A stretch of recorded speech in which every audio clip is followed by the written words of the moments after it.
Malcolm Young wasn't just the engine of ACDC, he was the engine of hard rock itself.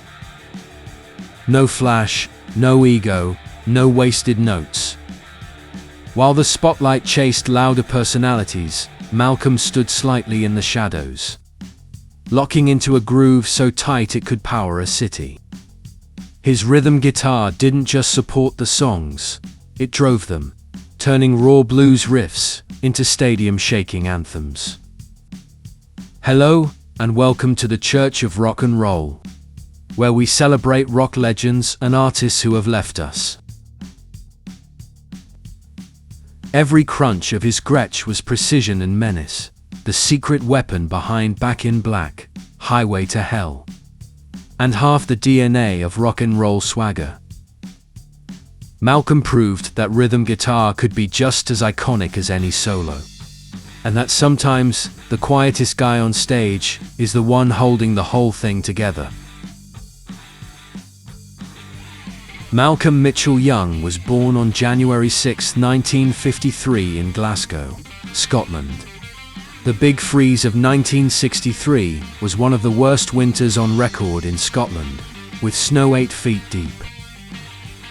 A TV advertisement shown in Scotland at that time offered assisted travel for families to start a new life in Australia. 15 members of the Young family left Scotland in late June 1963.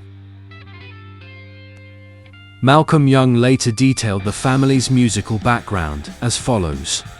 All the males in our family played. Stevie, the oldest, played accordion. Alex and John were the first couple to play guitar. And being older, it was sort of passed down to George, then myself, then Angus. Malcolm was 20 when he and younger brother Angus formed the band in 1973. Angus was on lead guitar, Malcolm on rhythm guitar. Malcolm Young was also a songwriter and backing vocalist in the band. Can I Sit Next to You Girl, their first single, was later re-recorded with Bon Scott as their vocalist. They decided upon the name ACDC after seeing the letters ACDC on the back of their sister Margaret's sewing machine. In 1975, ACDC had moved to Melbourne. In early 1977, they returned to Britain and began a European tour with Black Sabbath. While Bon Scott and Ozzy Osbourne quickly became friends, some other members of the two bands did not get on so well. In one incident, Young alleged that Geezer Butler pulled a knife on him, although Butler has since refuted that. Maybe Butler just wanted to make Malcolm a sandwich. A few of the band's biggest selling albums include Dirty Deeds, Done Dirt Cheap in 1976, Highway to Hell in 1979, Back in Black in 1980, The Razor's Edge in 1990, and Black Ice in 2008.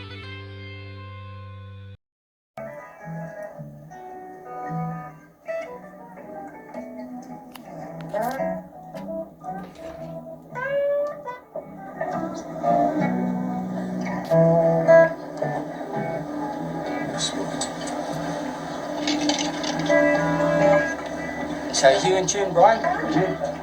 Oh, that's me.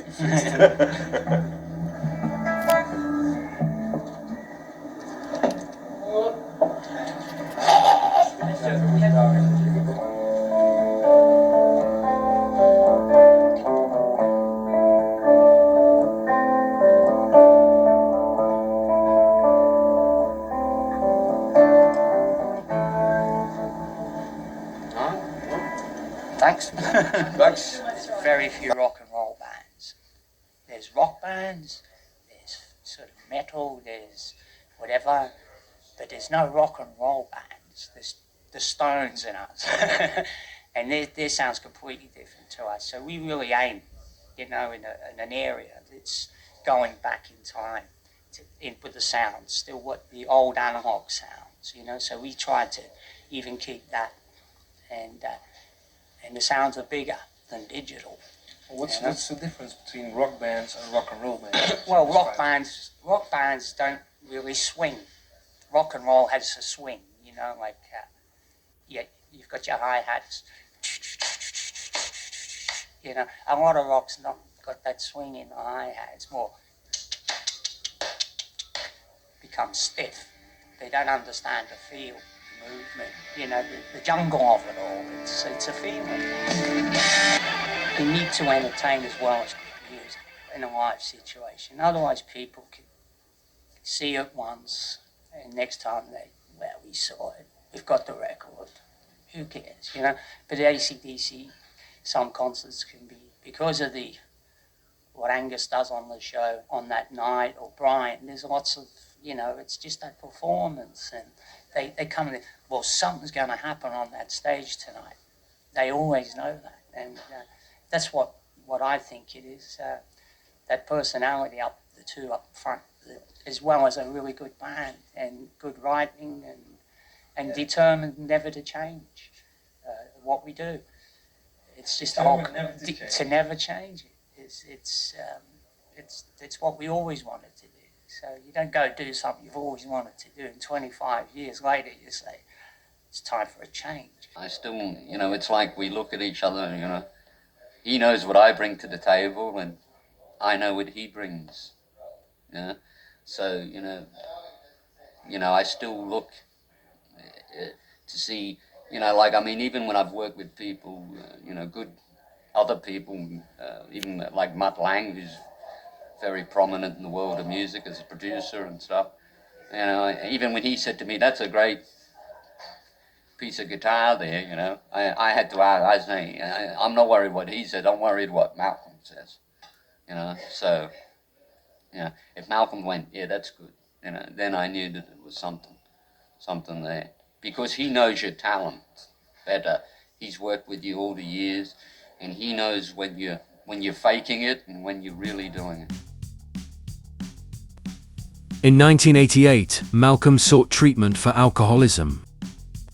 Guitar Player magazine has stated that the secret to Young's guitar technique was playing open chords through a series of Marshall amplifiers, set to low volume without high gain. This is contrary to a common practice for many rhythm guitarists who use loud and overdriven power chords. At the conclusion of the Black Ice World Tour in 2010, Young was diagnosed with lung cancer. It was treated at an early stage, so surgery was successful and the cancer was removed.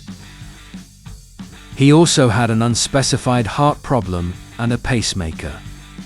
Malcolm toured the world with few breaks on a 37-year run with the band.